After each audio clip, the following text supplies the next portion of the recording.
Le représentant de la Fédération nationale de promoteurs immobiliers marocains, cette visite augure de nouvelles perspectives pour les secteurs de l'immobilier en RDC. Nous avons visualisé les différents projets avec lesquels on peut commencer et aussi on les a aussi invités surtout à venir à ce grand événement, Salon immobilier africain, pour participer et créer des partenariats pour investir ici en RDC. Par ailleurs, il était question pour les ministres Crispin Badoupandu de s'imprégner du fonctionnement de la direction de l'habitat qui est un sous-secteur clé du ministère de l'Urbanisme et de l'Habitat.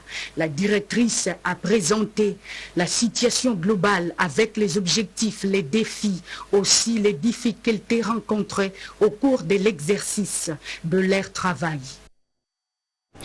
8 mois après l'épreuve écrite, l'École nationale d'administration invite les 436 candidats retenus pour l'épreuve orale du recrutement de la 9e promotion de consulter les sites d'ELENA, www.ena.cd, pour voir le programme du début de la phase orale à travers la République. Betty Amani pour les reportages.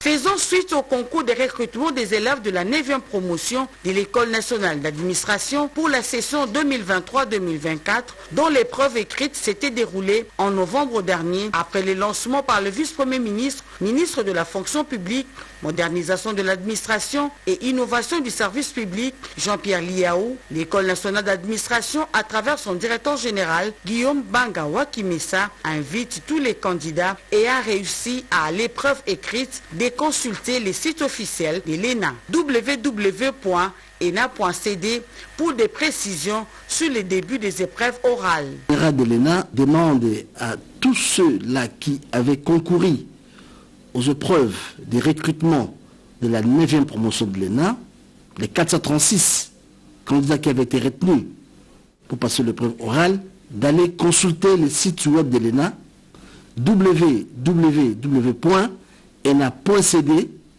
pour connaître le programme du déroulement de l'épreuve orale qui va commencer la semaine prochaine. La date sera fixée incessamment. Au total, 436 candidats sont attendus pour les tests oraux à travers la République.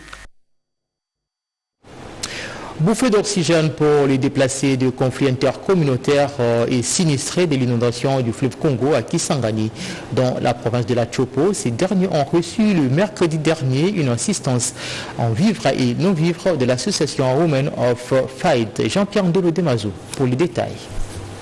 Mercredi, le 26 juin 2024 à Kisangani, chef-lieu de la province de la Chopo, dans la grande salle de la cathédrale Notre-Dame du Trincer-Rosaire, les déplacés internes de conflits intercommunautaires et les sinistrés des inondations du fleuve Congo et de la rivière Chopo ont reçu une assistance humanitaire en vivres et non-vivres par l'ONG Women of Faith avec l'appui de leur bailleur de fonds, l'Église de Jésus-Christ de Saint des Derniers Jours. Sous le haut patronage du gouverneur de province de la Chopo, Paulin Lendongolia Lebabonga, représenté par le vice-gouverneur et gouverneur ad intérim Didier Lomoyo Iteku, les ménages touchés par les conflits intercommunautaires et les inondations à Kisangani ont reçu un important lot de vivres et non-vivres par l'ONG Women of Faith. Cette action humanitaire intervient après celle de février dernier. 3 mois plus tard, la coordonnatrice nationale, Madame Nadine Banzé, explique. Nous avons remarqué qu'il y a eu des ménages qui n'étaient pas servis.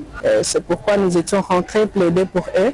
C'est la raison pour laquelle nous sommes à Kisangani pour servir les listes qui sont restées la fois passée. Le président du district de Kisangani de l'église de Jésus-Christ de Saint des Derniers Jours, Honoré Amissa, donne la motivation de cette deuxième assistance humanitaire. Nous avions plaidé encore à notre département des affaires humanitaires de l'église en collaboration avec l'ONG Women Effort, et le département nous a accordé encore une deuxième chance pour que nous puissions ne fût-ce qu'aider ceux qui peuvent rester comme famille touchée. La ministre provinciale de la Santé publique, Affaires sociales, Action humanitaire, Genre, famille et enfants, ne cessait de rappeler à l'ONG Women of Faith l'urgence d'une deuxième assistance aux déplacés et sinistrés dont les chiffres ne cessent d'augmenter. L'état actuel des déplacés et des sinistrés est alarmant et demande une assistance humanitaire à grande échelle. Quelques bénéficiaires n'ont pas manqué à bénir Dieu et à remercier l'ONG Women of Faith pour cet acte de charité qui tombe à point nommé.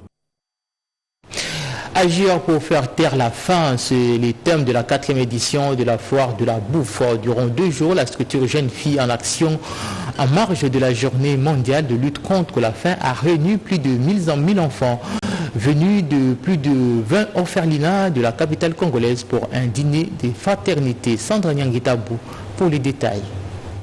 Elle a fait de la lutte contre la faim en République démocratique du Congo son cheval de bataille. La structure Jeunes Filles en Action a choisi de célébrer la journée mondiale de la lutte contre la faim, célébrée en ce mois de juin, pour organiser cette foire de la bouffe. 1000 enfants venus de plus de 20 orphelinats de Kinshasa, ainsi que de rues et de centres d'hébergement des personnes vulnérables, ont partagé pendant 2 jours un repas complet et copieux.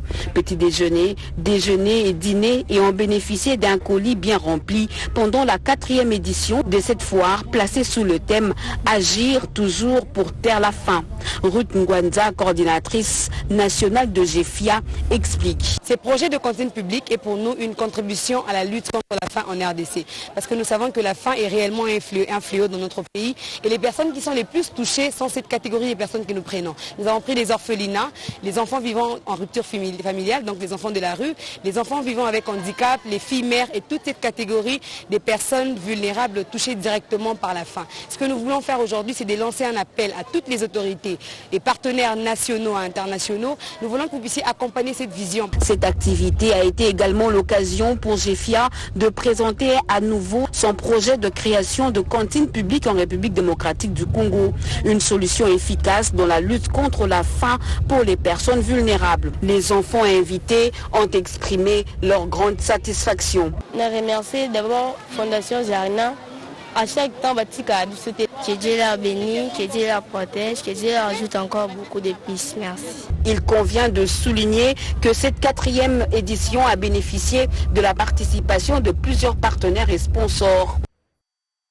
Et remise à niveau du personnel du ministère des Commerces extérieurs dans la province de la Chopo, quelques experts évoluant dans le contrôle des normes ont été outillés sur les normes ISO 17.0.20. Autre détail dans ces reportages. C'est pour renforcer la capacité de tous les participants sur la norme européenne d'accréditation des organismes de contrôle et de gestion que le bureau Veritas a formé 4 jours durant les délégués de l'OCC Sud Kivu, ceux du bureau international de vérification avant embarquement et leurs partenaires CGW pour bien assimiler l'utilité de la norme ISO 17020 qui spécifie les exigences d'impartialité et de cohérence de leurs activités d'inspection. Notre formation était un moment d'échange qui nous a permis d'identifier les points faibles et les points forts de l'OCC. Elle a pour objet de leur permettre d'avoir suffisamment d'outils, des procédures pour mener à bien leurs activités au quotidien. Les représentants de Bivac, Dieudonné Loukalou, qui a loué la qualité du partenariat au CC Bivac, a quant à lui rappelé le souhait de sa structure de voir ce partenariat être un partenariat à valeur ajoutée et qui se concrétise par des formations qualifiantes avec transfert de compétences. En plus de la norme ISO 17020, les participants avaient aussi bénéficié de connaissances sur les exigences structurelles en matière de systèmes du management, du processus et du domaine d'application. On avait des notions un peu floues, mais aujourd'hui, en tant qu'expert, vous avez fait une distinction nette entre les rapports d'inspection et les certificats d'inspection. La satisfaction était totale pour toutes les parties. Recommandation, utilisation sans faille de la norme ISO CI 17020 dans toutes les inspections. Signalons par ailleurs que cette norme adoptée par le Comité européen de normalisation du 18 février 2012 réglemente les différents types d'organismes procédant à l'inspection pour la modification du travail afin de promouvoir la confiance auprès de leurs clients. Des brevets étaient remis à chaque participant à la fin des 10 travaux. Et la sentence vient de tomber, 3 ans de servitude pénale et une amende de 200 000 francs congolais pour les délinquants arrêtés Dernièrement, Ngaba, jugé en procédure de flagrance au tribunal de grande instance des Matete sous l'injonction du ministre Constant Moutamba. Anastasie Dombo. 6 filles et 3 garçons arrêtés par les procureurs de grande instance de Kinshasa Matete par les procureurs de la République démocratique du Congo, Bilolo Henri, et déférés devant le tribunal de paix de Lemba.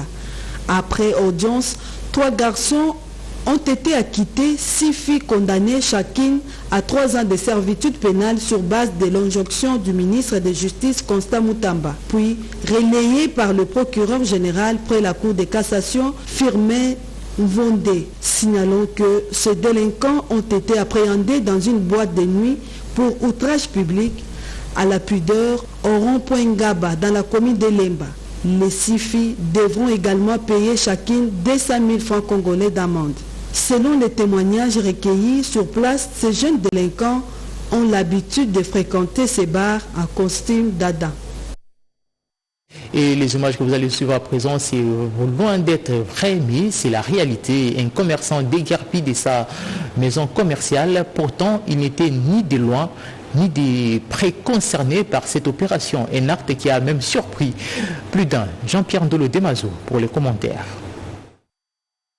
Une maison de commerce vandalisée et pillée par excès de zèle.